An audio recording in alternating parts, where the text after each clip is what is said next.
Yeah, echoing that message, just want to thank Jim McVay and his whole staff here at the Outback Bowl for selecting the University of Minnesota to represent the Big Ten. It truly is an honor, especially being University of Minnesota's first time here in the Outback Bowl down here in Tampa. We're very honored to be selected, and I know our team is very appreciative of the opportunity that we have. Get to play Auburn, one of the most historical, traditional football programs in all the country. I've followed Coach Malzahn for a long time. He's one of those guys as a young coach you're looking up to of who you want to be like, one of the brightest offensive minds in all of college football.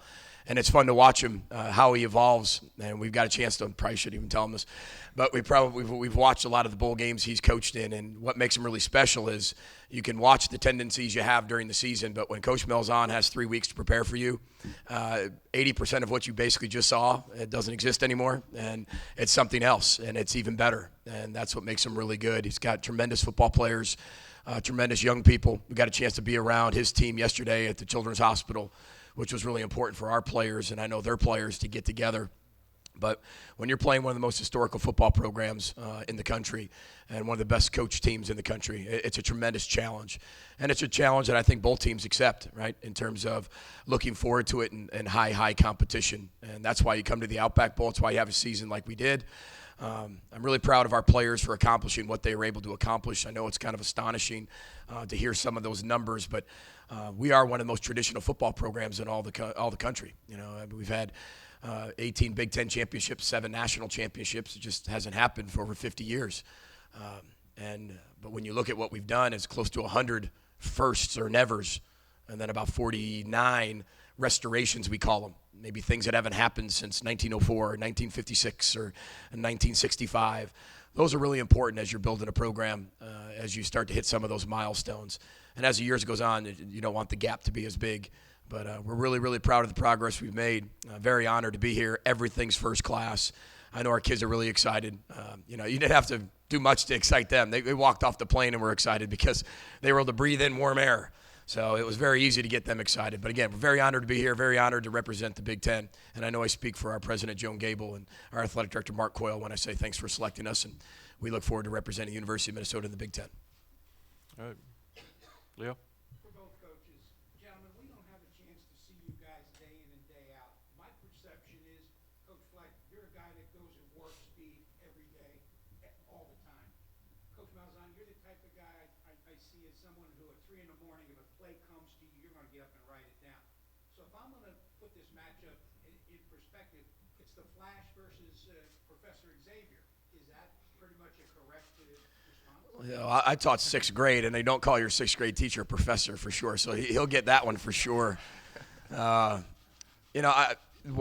have always asked, at least me, in terms of when you talk about yourself, are you always like this? And I don't know what they're talking about. It's like me asking you, have you always been like this? You're like what? It's the same thing. You just are who you are. One thing I appreciate of the people I've been able to surround myself with is they've allowed me to be me, and I think for Coach Malzahn, he's exactly who he is. And I think when you get real people that are able to coach the way that they truly believe in and who they are as people, I think it just turns out natural in terms of your culture, right, and your players. From the outside, it might not look that way because you might not get it, might not understand it. And I said it before, if you're not in our program, not in our culture, I might seem a little different or odd, or you might not get it. And I tell people all the time, if you're not 17 to 22, you probably won't get it. And that's our demographic, and that's who we're focused on. Again, a lot of respect for Coach Malzahn and what he's been able to do because he's one of the best offensive mind in college football, in the whole game of football, and that's well documented. And it's been a lot of fun to be able to dissect him as a coach and be able to break him down on film and be able to find things that he does. And there's always things you steal. I mean, coaches are thieves. We've watched so much film that we're saying, hey, next year we'd like to do this. And we don't have an offensive coordinator right now, so I have a lot of power that way. Hey, we're going to make sure the next guy comes in. We're going to do this, and this. But it's a lot of fun. Yeah. Oh, he's got I don't know how to. Coach I Malzahn. I guess the question was, do I get up at 3 o'clock in the morning? Every now and then I do. Yeah. Okay. Yep. Yeah, I think one of the biggest things, when you're a young coach and coming up, everybody uses that stigma against you in terms of, wow, you're really young or inexperienced, and how will you handle that? I remember when I first got here, I got a wonderful gift, and that was the $55 million man, Vincent Jackson. But I wasn't making that as a wide receiver coach. And I remember our head coach coming in and say, "You got this now. Don't screw it up." And that was it, right? And Vincent Jackson comes in. We're the same age. And here I am, first year wide receiver coach in the NFL, and here he is, a 2-time Pro Bowler already. But our relationship was really, really close from the start. And I just said, if you just listen to me, give me 3 weeks, and if you think I can change your life, let's do this. If you don't think I can change your life, you never have to listen to me again. And we're still close to this day. He's a wonderful person. You learn a lot when everybody is watching you in terms of, well, how will he handle this role? And then you just go back to be yourself. I wasn't any different there than I am as a head coach. You're just yourself. And sometimes that's for people, and sometimes people will never get that. But you learn a lot when you go up to that level and you're coaching professionals, and they're dissecting everything that you say. And very similar to student athletes as well. They're finding things that maybe you're 100% convinced on, and then there's some other things they're looking at. Well, let's see if he's real on this. And they're always looking for things. But it was a tremendous experience to be able to coach here, and Tampa's been really, really good to me. Thank you. Right here.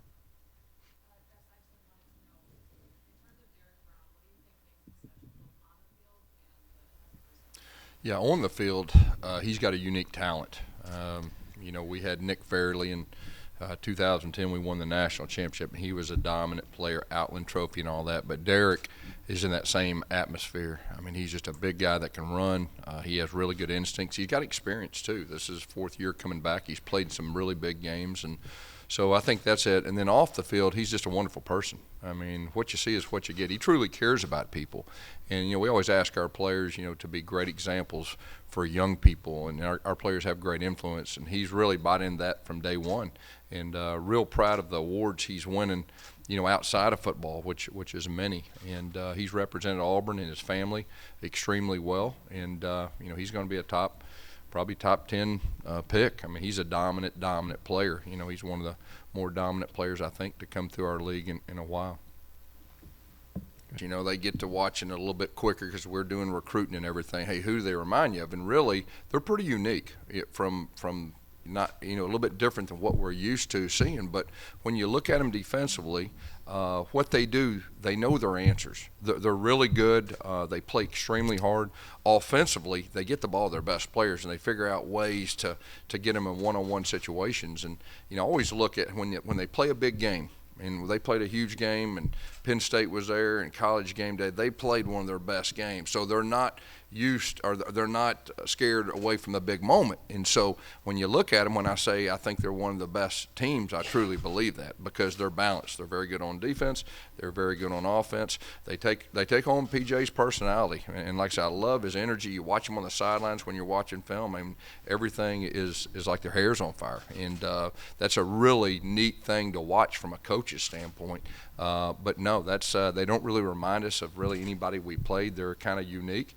And but they're very good.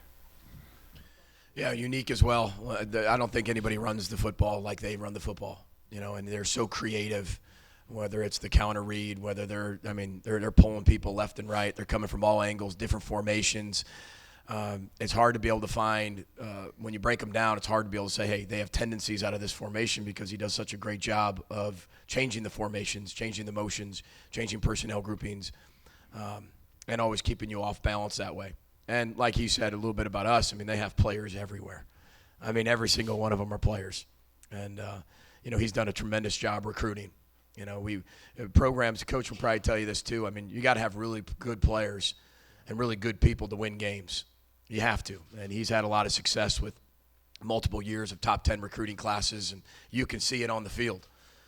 And then when you're looking at us is how we're starting to build this of what we need to be able to do. We only have 5 4-star players on our team, but these guys play so hard and they play for each other. And when you watch him, you can see he gets the same thing out of those 4- and 5-star players as well.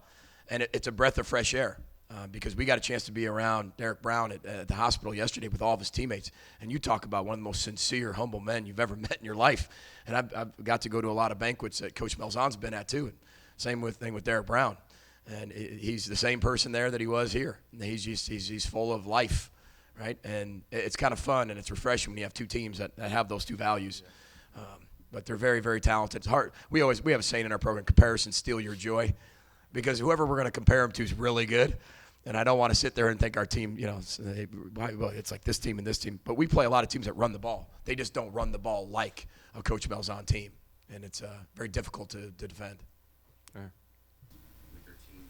Yeah, I think there was a learning experience. Like I've said before, that was a year that I think we knocked off 2 number ones back to back, and we went to the SEC championship game a little banged up, and of course we were thinking big things, and we got beat there. And then we had a UCF team that's very, very talented, and we didn't play our best game, and that hurt. That hurt a lot of the guys, but it helped us. Last year. And last year I felt like in our bowl game we played our best all-around game, and so our approach that we had was different, and it should have been different. And so we tried to keep this same approach for this game. This is a business trip. We're playing one of the best teams in all of college football. This is a very important game for us, not just this year, a chance to win 10 games, with the schedule that we had for our seniors, but to give you momentum for the future. We think we've got a really, really bright future, that we think we've got championships on the horizon. So this is a huge game for us, and we got the same approach that we had last year. Yeah, right here. Gus, Coach Fleck keeps talking Yeah. all that momentum. Well, I mean, I think we know exactly what we're getting into. We know that we're playing a very good team. We know they're going to be extremely motivated. And so our guys get that. Our coaches get it. Our players get it. Like I said, it ought to be a really good game. BJ, is this the toughest defense that you face on your long career? It's one of them. Yep. I think top to bottom, I think it's probably the best, just in every area. You look at the D line, and I mean, it's not just Derek Brown. It's not just him. I mean, they have players everywhere. Linebackers are really long, athletic, can run. They're really good tacklers. One thing I've always loved about the SEC and watching SEC football is the tackling.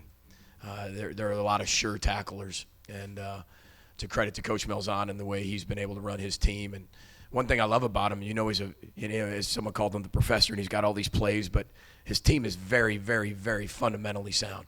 And that's when a team's well coached. We all know plays, we all have schemes, we all have that. But when you talk about a well coached team, that's when you talk about the fundamentals, details, technique, playing for each other, and they all do that.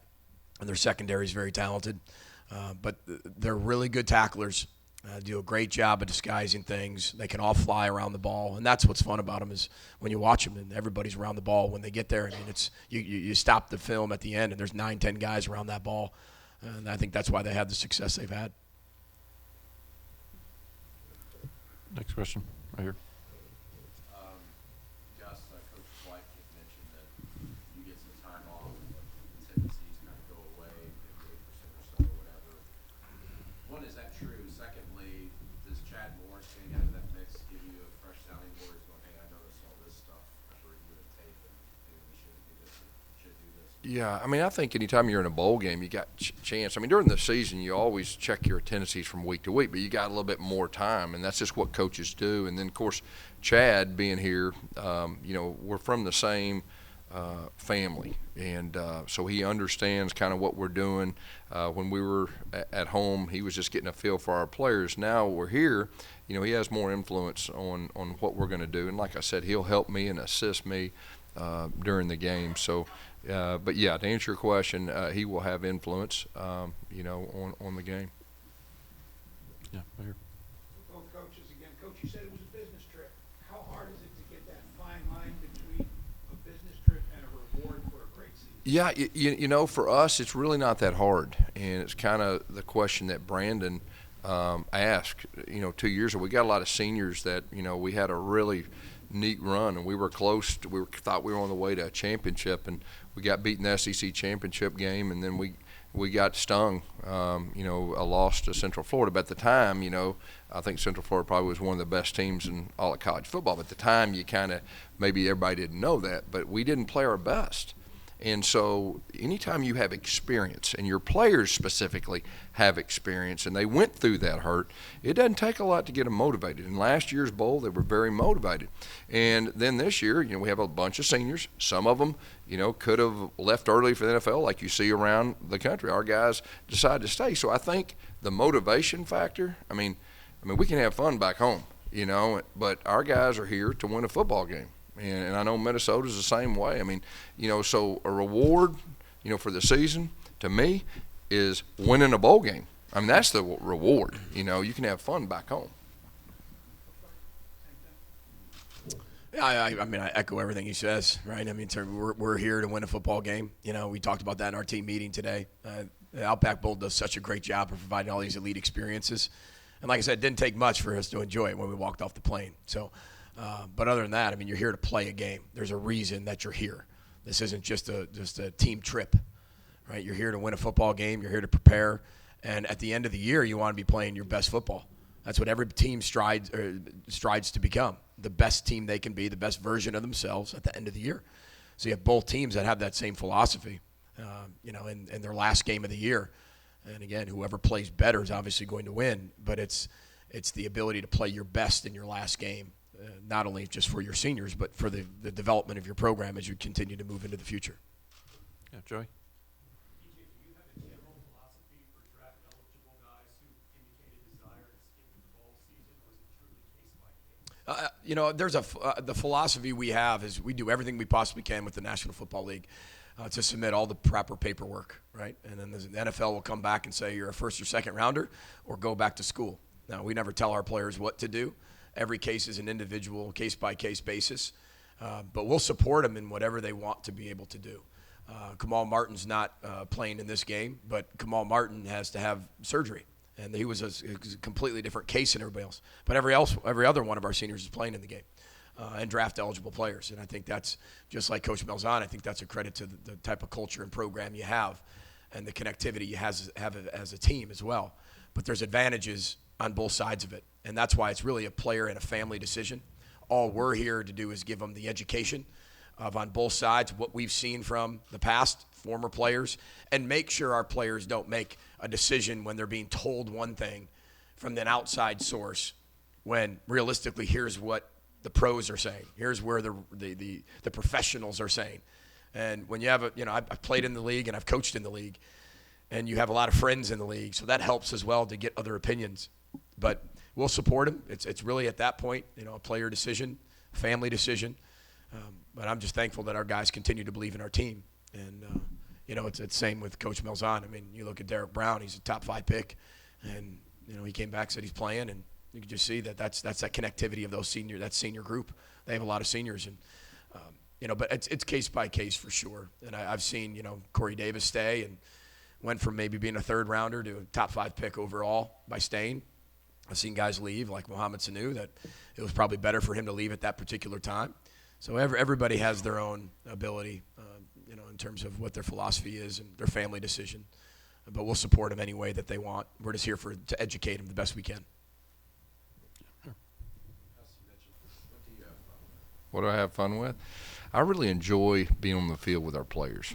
I'm a former high school football coach, and so the joy for me and the funnest part of the week is when we're on the field with the players, coaching them, helping them to be the best they can be. And for me, that's the funnest part of the week. I know it's different. Does that shock you I say that? No, I know. You knew the answer before you asked that. I knew that. When the game ends, obviously, since the last time you'll see some of these players on the field together. But Yeah. when you're on practice, I'm sure that sets in a little bit with those final days and players. There's no doubt. Today at practice, our offensive line, we got 5 seniors and really got 6. And, we talked about, it's our last rodeo, man. Let's enjoy this. So it's a real special moment from year to year, as a coach that you just have, and it's the last time, and you always want to do your best as a coach to help those guys go out on a positive note. And so you have those moments, and they're usually on the practice field. Yeah, right. Carter Coughlin is obviously a guy who's got a strong family legacy at the school, but I'm curious, now that it's his last game, what do you think his personal legacy is going to be? Well, I think, he's just going to be a legacy player, in terms of, hopefully he has children and has a son, and we offer him, and he comes and plays at the University of Minnesota. But I think for him, it's been the ability to overcome adversity and continue to be himself. He's got a long legacy and a long line of his family that played at the University of Minnesota or had a big impact at the University of Minnesota, whether it's football or whether it's administration. And he's done a great job of echoing that legacy and providing another level to it. And one thing about their entire family, they just continue to always raise the bar. And Carter's raised the bar with everything he's done here. especially in his leadership role, because those seniors have been through a lot. We don't have many of them, but they've been through a lot, and we've talked about that at length back home. We've been through a lot, and they've been through a lot. But to have them overcome what they've overcome and have Carter be the leader of that whole class, especially when he picked Minnesota, when maybe it wasn't popular to do that, that's a feather in his cap, and that'll always be his legacy in terms of, one, his name, but what it means to be a Coughlin, and he's taken that to a completely different level. Over there.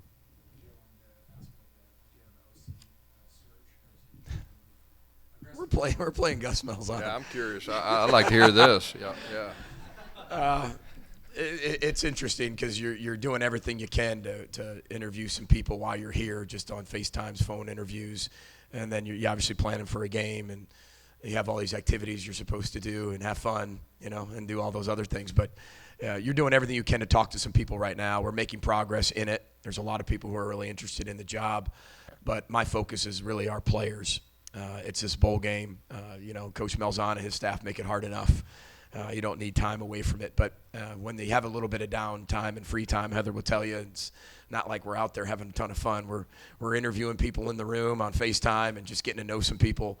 But most of the people that we've thought of as candidates, we already know as people. So we're just really catching up, talking a little football, things like that. But, we're still in the beginning stages of it, but it'll start picking up here towards the end of the week, and then once we get done with the bowl game. Right here. First And then time you. since the 1960s you're in a major New Year's bowl game. What's it like in the Twin Cities right now? Well, cold. I think it's an ice storm back home right now. You guys have ice storms? We have yeah, storms. I think it snowed twice since I've been in Auburn in 10 years. So there's recruiting. It does snow in Auburn, just so everybody knows.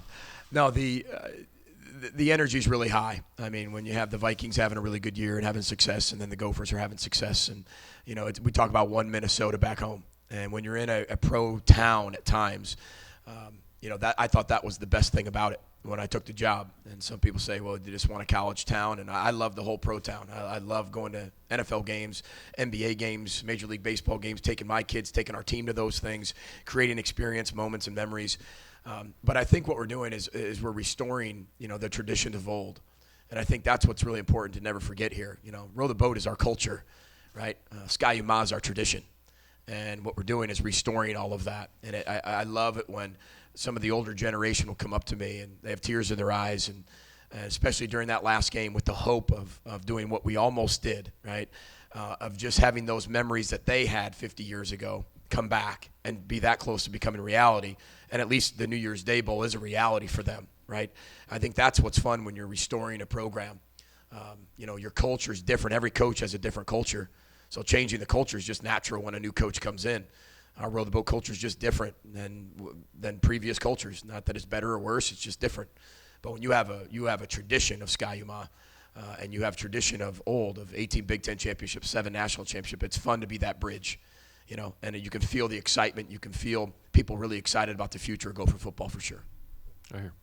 Coach Fleck, I have to ask, as you know, there's a huge pirate ship right in the stadium and with the Row the Boat motto. Are you going to try to get the players out there, get some team photos and everything? We have a team photo planned, yes.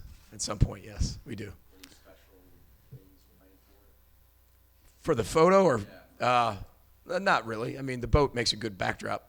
I think that's what's pretty ironic about it. But that's pretty much it. So we'll see if we can get that done. Good time for one more question. Anybody? Right back at her in the back.